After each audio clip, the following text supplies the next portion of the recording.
আকাশবাণী কলকাতা। স্থানীয় সংবাদ পড়ছি নমামি বসু রুদ্র। প্রথমে বিশেষ বিশেষ খবর। দেশের সমস্ত রাজ্য ও কেন্দ্রশাসিত অঞ্চলের মুখ্য নির্বাচনী আধিকারিকদের সঙ্গে আগামীকাল বৈঠকে বসছে নির্বাচন কমিশন। নোবেলজয়ী অমর্ত্য সেনকে এসআইআরের শুনানিতে ডাকা নিয়ে ওঠা বিতর্ক প্রসঙ্গে নির্বাচন কমিশন নিজের অবস্থান স্পষ্ট করে জানিয়েছে, তাকে শুনানিতে আসতে হবে না। রাজ্য পুলিশের পরবর্তী মহানির্দেশক নিয়োগের বিষয়ে পাঠানো প্যানেল ফেরত পাঠিয়েছে ইউপিএসসি। আসন্ন মাধ্যমিক পরীক্ষার অ্যাডমিট কার্ড আগামী 20 জানুয়ারি থেকে দেওয়া হবে। সারা রাজ্যেই কনকনে শীতের প্রকোপ অব্যাহত। আজ নিয়ে পরপর দুদিন কলকাতায় সবচেয়ে কম তাপমাত্রা নেমেছে 10-এর ঘরে। আসছে বিস্তারিত খবরে। ভোটমুখী রাজ্যগুলির পর এবার সমস্ত রাজ্য ও কেন্দ্রশাসিত অঞ্চলের মুখ্য নির্বাচনী আধিকারিকদের সঙ্গে বৈঠকে বসছে নির্বাচন কমিশন। আগামীকাল সকাল 10টা থেকে জরুরি ভিত্তিতে দেশের সমস্ত রাজ্যের মুখ্য নির্বাচনী আধিকারিকদের নিয়ে বৈঠকে বসতে চলেছেন মুখ্য নির্বাচন কমিশনার জ্ঞানেশ কুমার। সূত্রের দাবি, চলতি এসআইআর প্রক্রিয়া, ভোট প্রস্তুতি এবং আইন শৃঙ্খলা সংক্রান্ত একাধিক গুরুত্বপূর্ণ বিষয় নিয়ে এই বৈঠকে আলোচনা হতে পারে। এজন্য আজ রাতেই রাজ্যের মুখ্য নির্বাচনী আধিকারিক মনোজ কুমার আগরওয়াল দিল্লি যাবেন। নোবেলজয়ী অমর্ত্য সেনকে এসআইআরের শুনানিতে ডাকা নিয়ে ওঠা বিতর্ক প্রসঙ্গে নির্বাচন কমিশন নিজের অবস্থান স্পষ্ট করেছে। জানানো হয়েছে, অমর্ত্য সেনকে শুনানিতে হাজির হতে হবে না। যেহেতু ভোটার তালিকায় নামের বানান বা অনুরূপ ছোটখাটো তথ্যগত ভুল সংশোধনের ক্ষমতা আগেই বুথ লেভেল আধিকারিকদের দেওয়া হয়েছে, তাই এই নাম বিভ্রাটে সংশোধনও সংশ্লিষ্ট বিএলওই করবেন। অর্থাৎ বিষয়টি প্রশাসনিক স্তরেই মিটে যাবে। নির্বাচন কমিশনের বক্তব্য, নামের বানানজনিত ত্রুটিকে কেন্দ্র করে যে বিভ্রান্তি তৈরি হয়েছে তা সম্পূর্ণই প্রযুক্তিগত। এর সঙ্গে ভোটারের যোগ্যতা বা শুনানি প্রক্রিয়ার কোনো সম্পর্ক নেই।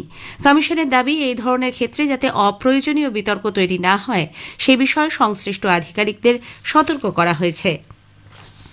ভোটার তালিকার তথাগত তথ্যগত অসঙ্গতি বা লজিক্যাল ডিসক্রিপেন্সি সংক্রান্ত সমস্ত নোটিশ অবিলম্বে ডাউনলোড করে দিন চারেকের মধ্যেই সংশ্লিষ্ট ভোটারদের হাতে পৌঁছে দিতে নির্বাচন কমিশন কঠোর নির্দেশ দিয়েছে। এই কাজে কোনো রকম গাফিলতি বরদাস্ত করা হবে না বলেও স্পষ্ট বার্তা দেওয়া হয়েছে। রাজ্যের মুখ্য নির্বাচনী আধিকারিকের দপ্তর থেকে সমস্ত জেলা নির্বাচনী আধিকারিকদের এই নির্দেশ জানিয়ে দেওয়া হয়। প্রতিদিন বিধানসভা কেন্দ্রভিত্তিক কতগুলি লজিক্যাল ডিসক্রিপেন্সি নোটিশ পাঠানো হলো তার বিস্তারিত রিপোর্ট জমা দিতে হবে। উল্লেখ্য, রাজ্যে ভোটার তালিকার বিশেষ নিবিড় সংশোধন চলাকালীন প্রথম দফায় তথ্যগত অসঙ্গতির তালিকায় প্রায় 1,36,00,000 ভোটারের নাম উঠে এসেছিল। তবে পরবর্তী যাচাই ও সংশোধনের পর সেই সংখ্যা কমেছে। সর্বশেষ হিসেব অনুযায়ী লজিক্যাল ডিসক্রিপেন্সির আওতায় থাকা ভোটারের সংখ্যা নেমে এসেছে 95 লক্ষে। ভোটার তালিকার অসঙ্গতি রুখতে নির্বাচন কমিশন সরকারি দপ্তরে কর্মরত আধিকারিক ও কর্মীদের কাছ থেকে লিখিত হলফনামা নেওয়ার প্রক্রিয়া শুরু করেছে। কোনো সরকারি কর্মীর নাম দুটি আলাদা বিধানসভা কেন্দ্রের ভোটার তালিকায় রয়েছে কিনা সে বিষয়ে নিশ্চিত হতেই এই উদ্যোগ। কমিশন সূত্রে জানা গেছে, এই মর্মে রাজ্যের বিভিন্ন সরকারি দপ্তরে চিঠি পাঠানো হয়েছে। সংশ্লিষ্ট দপ্তরগুলিকে নির্দেশ দেওয়া হয়েছে তাদের অধীনস্থ কর্মীদের কাছ থেকে নির্দিষ্ট ফরম্যাটে ঘোষণা বা হলফনামা সংগ্রহ করতে হবে। ওই ঘোষণাপত্রে কর্মীকে জানাতে হবে ঠিকানা অনুযায়ী তিনি বর্তমানে কোন বিধানসভা কেন্দ্রের ভোটার। পাশাপাশি আগে যে বিধানসভা কেন্দ্রের ভোটার তালিকায় নাম ছিল সেখান থেকে নাম কাটার জন্য প্রয়োজনীয় ব্যবস্থা নেওয়া হয়েছে কিনা তাও স্পষ্ট করতে হবে। ফরেস্ট রাইটস অ্যাক্টের অধীনে নথিগুলি বৈধ প্রমাণপত্র হিসেবে গ্রহণ করার জন্য বিরোধী দলনেতা শুভেন্দু অধিকারী মুখ্য নির্বাচন কমিশনার জ্ঞানেশ কুমারকে চিঠি দিয়েছেন। গতকাল এক সাংবাদিক বৈঠকে তিনি বলেন, এসআইআর চলাকালীন বহু চা বাগান শ্রমিকের কাছে জন্ম বা শিক্ষাগত শংসাপত্র না থাকায় ভোটার তালিকা থেকে তাদের নাম বাদ পড়ার আশঙ্কা তৈরি হয়েছে। 2006 সালে ফরেস্ট রাইটস অ্যাক্ট অনুযায়ী চা বাগান শ্রমিকদের জমির মালিকানা বা অধিকার পাওয়ার কথা থাকলেও রাজ্য সরকার সেই আইন কার্যকর করেনি। শুধুমাত্র পশ্চিমবঙ্গেই এই আইন মানা হচ্ছে না বলে বিরোধী দলনেতা অভিযোগ করেন। हमारी टी गार्डन का मैनेजमेंट और लेबर का जो इशू है, पश्चिम बंगाल का लेबर डिपार्टमेंट तो कुछ काम करने वाला नहीं है, आपको पता ही है। चा बागान को ममता बनर्जी ने 25% सेल आउट करने के लिए उन्होंने असेंबली में कानून लाकर पारित कर दिया। वहाँ रेस्टोरेंट बन रहा है, बार बन रहा है, वाइन शॉप बन रहा है। चा बागान को खत्म करने का ये लोग का पूरा प्लानिंग है। 4-5 महीने हमारी सैलरी नहीं मिल रहा है। বিকশিত ভারত এবং আত্মনির্ভর ভারত গড়ে তুলতে 2025 সালটি একটি সংস্কারের বছর। অন্যান্য প্রতিটি ক্ষেত্রের মতোই প্রধানমন্ত্রী নরেন্দ্র মোদীর নেতৃত্বে এসেছে শক্তি ক্ষেত্রেও সংস্কার। একটি প্রতিবেদন।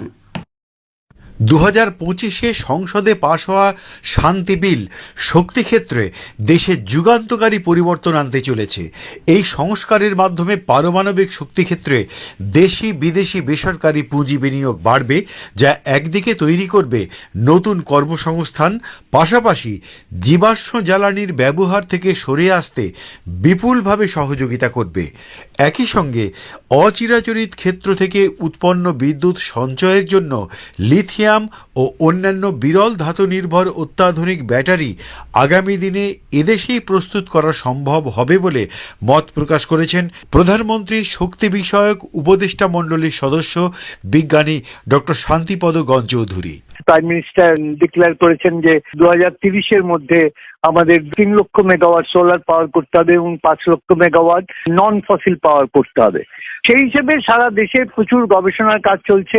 এছাড়া স্টোরেজের যে মেটেরিয়াল, তার যে মিনারেলস, তো সেই মিনারেলস গুলো আমাদের দেশে এক্সপ্লোর করা হচ্ছে, পাওয়া যাচ্ছে, এবং এটা ভবিষ্যতে আমাদের দেশকে সেলফ ডিপেন্ডেন্ট বা সেলফ রিলায়েন্সের দিকে নিয়ে যাবে। অভিজিৎ চক্রবর্তী, আকাশবাণী সংবাদ, কলকাতা। স্থানীয় সংবাদ শুনছেন আকাশবাণী কলকাতা কেন্দ্র থেকে। রাজ্য পুলিশের পরবর্তী মহানির্দেশককে কেন্দ্র করে প্রশাসনিক ও আইনি জটিলতা সৃষ্টি হয়েছে। পরবর্তী মহানির্দেশকের নাম প্রস্তাব করে রাজ্য সরকারের পাঠানো প্যানেল এমপ্যানেলমেন্ট কমিটির কাছে পাঠানো হয়েছিল, তা ফেরত পাঠিয়েছে ইউনিয়ন পাবলিক সার্ভিস কমিশন। পাশাপাশি ইউপিএসসির তরফে রাজ্যের মুখ্য সচিব নন্দিনী চক্রবর্তীকে পাঠানো চিঠিতে ডিজি পদে রাজীব কুমারের নিয়োগ নিয়েও একাধিক প্রশ্ন তোলা হয়েছে। প্রশাসনিক সূত্রের মতে এই চিঠির পর বর্তমানে ডিজিপি রাজীব কুমারকে বেছে নেওয়ার পুরো প্রক্রিয়ায় নতুন করে বিতর্কের মুখে পড়ল। ওই চিঠিতে কেন্দ্রীয় সরকারের তরফে স্পষ্ট জানানো হয়েছে, ডিজি নিয়োগ সংক্রান্ত প্রস্তাব ও নথিতে বেশ কিছু অসঙ্গতি রয়েছে। সুপ্রিম কোর্টের নির্দেশিকা ও ইউনিয়ন পাবলিক সার্ভিস কমিশনের নির্ধারিত গাইডলাইন ঠিকভাবে মানা হয়েছে কিনা সে বিষয়েও প্রশ্ন তোলা হয়েছে। আসন্ন মাধ্যমিক পরীক্ষার অ্যাডমিট কার্ড আগামী 20 জানুয়ারি থেকে দেওয়া হবে। ওই দিন সকাল 11টা থেকে বিকেল 5টা পর্যন্ত পর্ষদের 48টি ক্যাম্প অফিসে অ্যাডমিট কার্ড বিতরণ করা হবে বলে মধ্যশিক্ষা পর্ষদ জানিয়েছে। এবছরের মাধ্যমিক পরীক্ষা শুরু হচ্ছে 2রা ফেব্রুয়ারি। ঐচ্ছিক বিষয়সহ সমস্ত বিষয় পরীক্ষা চলবে 12ই ফেব্রুয়ারি পর্যন্ত। আগে পড়ার জন্য সকাল 10:45 প্রশ্নপত্র হাতে দেওয়া হবে। সকাল 11টা থেকে দুপুর 2টো পর্যন্ত পরীক্ষা চলবে। কেন্দ্রীয় বস্ত্রমন্ত্রক নিউ এজ ফাইবার বা আধুনিক যুগে তন্তু চাষের ওপর বিশেষ জোর দিচ্ছে। কলকাতায় গতকাল ন্যাশনাল ন্যাচারাল ফাইবার ফেস্টিভ্যালের সমাপ্তি অনুষ্ঠানে মন্ত্রকের যুগ্ম সচিব পদ্মিনী সিংলা জানিয়েছেন, কলা, আনারস, রামি, ফ্লেক্স সহ নতুন ধরনের আধুনিক যুগের তন্তুগুলির চাষ কম হয়, তবে এই নিউ এজ ফাইবারের চাহিদা যথেষ্টই রয়েছে। দক্ষিণ চব্বিশ পরগনার ভাঙড়ে অশান্ত পরিস্থিতির ওপর নজর রাখতে কলকাতা পুলিশকে নির্দেশ দিয়েছে হাইকোর্ট। ভাঙড়ের প্রাক্তন জেলা পরিষদ সদস্য কাইজার আহমেদ এবং ক্যানিং পূর্বের বিধায়ক শওকত মোল্লার মামলায় বিচারপতি শুভ্রা ঘোষ এই নির্দেশ দেন। উল্লেখ্য, গত অক্টোবরে কাইজারের দপ্তরে শতাধিক দুষ্কৃতী হামলা চালায় বলে অভিযোগ। এদিকে ভাঙড় 2 নম্বর ব্লকের উত্তর কাশীপুর থানার অন্তর্গত ছেলে গোয়ালিয়া এলাকায় এক তৃণমূল কংগ্রেস কর্মীকে মারধরের অভিযোগ উঠেছে আইএসএফ এর বিরুদ্ধে। উত্তর চব্বিশ পরগনার সন্দেশখালীর নেজাটে পুলিশের নিষেধ থাকা সত্ত্বেও জমি দখলের একটি মামলায় মূল অভিযুক্ত মুসা মোল্লাকে গতকাল বসিরহাট আদালত 7 দিনের পুলিশ হেফাজতে পাঠিয়েছে। গত সোমবার নেজাট থানার পুলিশ তাকে পাকড়াও করে। সারা রাজ্যেই কনকনে শীতের প্রকোপ অব্যাহত। আজ নিয়ে পরপর 2 দিন কলকাতায় সবচেয়ে কম তাপমাত্রা নেমেছে 10-এর ঘরে। আজ আলিপুরে সর্বনিম্ন তাপমাত্রা রেকর্ড করা হয়েছে 10.3 ডিগ্রি সেলসিয়াস, যা স্বাভাবিকের থেকে 3.6 ডিগ্রি কম। এদিকে আজ বীরভূম ও বর্ধমান জেলায় বিক্ষিপ্তভাবে শৈত্যপ্রবাহের সতর্কতা দেওয়া হয়েছে। শীতল আবহাওয়া পরিস্থিতি থাকতে পারে হুগলি, মুর্শিদাবাদ, নদিয়া, পশ্চিম বর্ধমানের কিছু কিছু জায়গায়। এছাড়া দক্ষিণবঙ্গের মুর্শিদাবাদ, নদিয়া, বীরভূম এবং উত্তর চব্বিশ পরগনা জেলায় বিক্ষিপ্তভাবে ঘন কুয়াশার কারণে দৃশ্যমানতা কম থাকার পূর্বাভাস রয়েছে। কুয়াশা থাকার কারণে জেলাগুলিতে দিনের তাপমাত্রাও কম থাকবে। অন্যদিকে বঙ্গোপসাগরে তৈরি নিম্নচাপের কারণে উত্তর ও উত্তর পশ্চিমের বাতাসের গতিবেগ বৃদ্ধি পাওয়ায় এই রকম শীত অনুভূত হচ্ছে বলে আবহাওয়া দপ্তরের পূর্বাঞ্চলীয় প্রধান ড হাবিবুর রহমান বিশ্বাস জানিয়েছেন। শেষ করার আগে স্থানীয় সংবাদের বিশেষ কিছু অংশ আরও একবার। দেশের সমস্ত রাজ্য ও কেন্দ্রশাসিত অঞ্চলের মুখ্য নির্বাচনী আধিকারিকদের সঙ্গে আগামীকাল বৈঠকে বসছে নির্বাচন কমিশন। নোবেলজয়ী অমর্ত্য সেনকে এসআইআর শুনানিতে ডাকা নিয়ে ওঠা বিতর্ক প্রসঙ্গে নির্বাচন কমিশন স্পষ্ট জানিয়েছে, তাকে শুনানিতে আসতে হবে না। আসন্ন মাধ্যমিক পরীক্ষার অ্যাডমিট কার্ড আগামী 20 জানুয়ারি থেকে দেওয়া হবে। সারা রাজ্যেই কনকনে শীতের প্রকোপ অব্যাহত। আজ নিয়ে পরপর 2 দিন কলকাতায় সবচেয়ে কম তাপমাত্রা নেমেছে 10-এর ঘরে। স্থানীয় সংবাদ শেষ হলো। আকাশবাণী খবর পড়ছি প্রবীর ভট্টাচার্য। এখনকার বিশেষ বিশেষ খবর হলো, কেন্দ্রীয় অর্থনৈতিক বিষয় সংক্রান্ত বিভাগ 3 বছর মেয়াদী একটি পাবলিক প্রাইভেট পার্টনারশিপ পিপিপি প্রকল্পের তালিকা তৈরি করেছে। নীতি আয়োগ 2025-26 অর্থবর্ষের প্রথম ত্রৈমাসিকের জন্য ট্রেড ওয়াচ কোয়ার্টারলির 5ম সংস্করণ প্রকাশ করেছে। Archaeological survey of India ASI দেশের 170টিরও বেশি স্মৃতিস্তম্ভ ও জাদুঘরের জন্য অনলাইন টিকিট বুকিংয়ের ব্যবস্থা চালু করেছে। ভেনেজুয়েলায় শনিবার মার্কিন বাহিনীর সামরিক অভিযানে সে দেশের অন্তত 24 জন নিরাপত্তা আধিকারিকের মৃত্যু হয়েছে বলে জানা গেছে। ইউরোপের বেশ কয়েকটি দেশ যৌথ বিবৃতি জারি করে জানিয়েছে, মার্কিন যুক্তরাষ্ট্রে গ্রিনল্যান্ড দখলের পরিকল্পনা প্রতিহত করা হবে। ইন্ডিয়ান সুপার লিগের খেলা আগামী 14 ফেব্রুয়ারি থেকে শুরু হবে বলে কেন্দ্রীয় ক্রীড়ামন্ত্রী জানিয়েছেন। আসছি বিস্তারিত খবরে। 2025-26 সালে কেন্দ্রীয় বাজেটে ঘোষিত সিদ্ধান্ত অনুযায়ী কেন্দ্রীয় অর্থনৈতিক বিষয় সংক্রান্ত একটি 3 বছর মেয়াদী পাবলিক প্রাইভেট পার্টনারশিপ পিপিপি প্রকল্পের তালিকা তৈরি করেছে। কেন্দ্রীয় অর্থমন্ত্রক জানিয়েছে, এই প্রকল্পের তালিকায় কেন্দ্রীয় পরিকাঠামো মন্ত্রক এবং রাজ্য কেন্দ্রশাসিত অঞ্চলগুলির মোট 852টি প্রকল্প অন্তর্ভুক্ত রয়েছে। এগুলি সম্মিলিত মোট প্রকল্প ব্যয় 17 লক্ষ কোটি টাকারও বেশি। নীতি আয়োগ গতকাল নতুন দিল্লিতে 2025-26 অর্থবর্ষের প্রথম ত্রৈমাসিকের জন্য ট্রেড ওয়াচ কোয়ার্টারলির 5ম সংস্করণ প্রকাশ করেছে। প্রকাশনার সর্বশেষ সংস্করণে ভারতের বাণিজ্য ক্ষেত্রে পরিকাঠামোগত উন্নয়নের দিকগুলি তুলে ধরা হয়েছে। এর মধ্যে রয়েছে প্রযুক্তি নির্ভর রপ্তানির ক্রমবর্ধমান বিকাশ, পরিষেবা নির্ভর আর্থিক উন্নতি এবং বিশ্ব বাণিজ্যে আরও ব্যাপকভাবে অংশগ্রহণ। অনুষ্ঠানে বক্তব্য রাখতে গিয়ে নীতি আয়োগের সদস্য ডক্টর অরবিন্দ ভিরমানি বলেন, এই সংস্করণটি পরিবর্তনশীল বিশ্ব পরিস্থিতির মধ্যেই দেশের বাণিজ্যিক বিষয়ের প্রামাণ্য তথ্য তুলে ধরেছে। কেন্দ্রীয় তথ্য প্রযুক্তি ও তথ্য সম্প্রচার মন্ত্রী অশ্বিনী বৈষ্ণব কৃত্রিম বুদ্ধিমত্তা বিষয়ে দক্ষতা বৃদ্ধিতে এআই স্কিলিং কর্মসূচির সূচনা করেছেন। দেশের বিভিন্ন অঞ্চলে 10 লক্ষ যুবাকে প্রশিক্ষণ দেওয়া হবে। রাজস্থানের জয়পুরে কৃত্রিম বুদ্ধিমত্তা সংক্রান্ত সম্মেলনে ভার্চুয়ালি যোগ দিয়ে তিনি বলেন, স্বাস্থ্য পরিষেবা, শিক্ষা, কৃষি, প্রশাসনিক কাজ এবং পরিকাঠামো ক্ষেত্রে কৃত্রিম বুদ্ধিমত্তা বা এআই যুগান্তকারী পরিবর্তন আনছে। রাজস্থানের জয়পুরে অনুষ্ঠিত কৃত্রিম বুদ্ধিমত্তা সম্মেলনে শ্রী বৈষ্ণব গতকাল ভার্চুয়ালি বক্তব্য রাখেন। তিনি বলেন, গ্লোবাল এআই ইম্প্যাক্ট সামিট আগামী মাসে নতুন দিল্লিতে আয়োজন করা হবে। এই সম্মেলন আগে ব্রিটেন, দক্ষিণ কোরিয়া এবং ফ্রান্সে অনুষ্ঠিত হয়েছিল।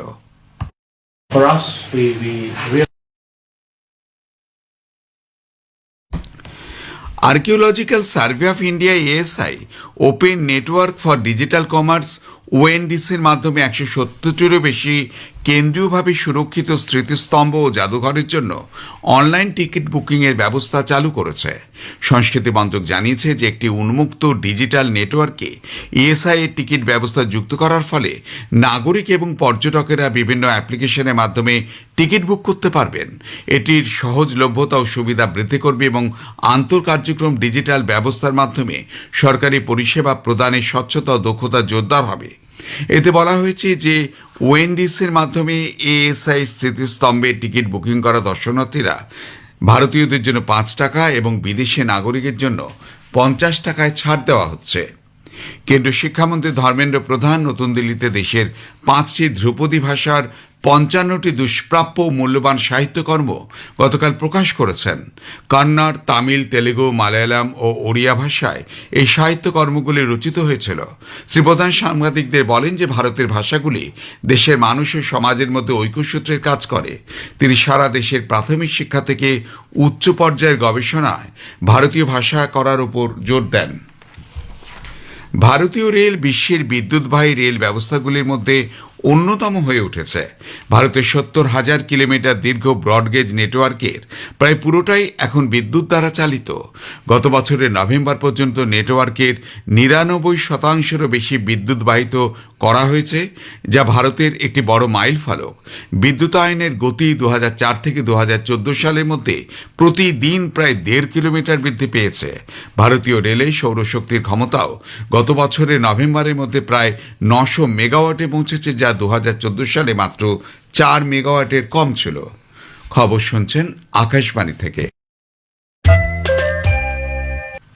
বিদেশমন্ত্রী ডক্টর এস জয়শঙ্কর বলেছেন, লুক্সেমবার্গ ভারতের একটি অত্যন্ত গুরুত্বপূর্ণ অংশীদার এবং সে দেশের সঙ্গে ফিনটেক, মহাকাশ ও কৃত্রিম বুদ্ধিমত্তার মতন ক্ষেত্রগুলিতে সহযোগিতা সম্প্রসারণে জোরালো সম্ভাবনা রয়েছে।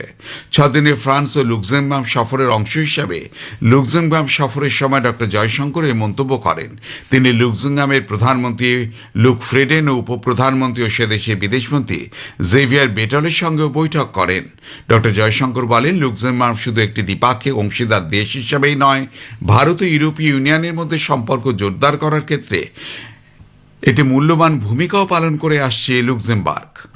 For us, we really see Luxembourg as a very important partner in itself, but also with the European Union.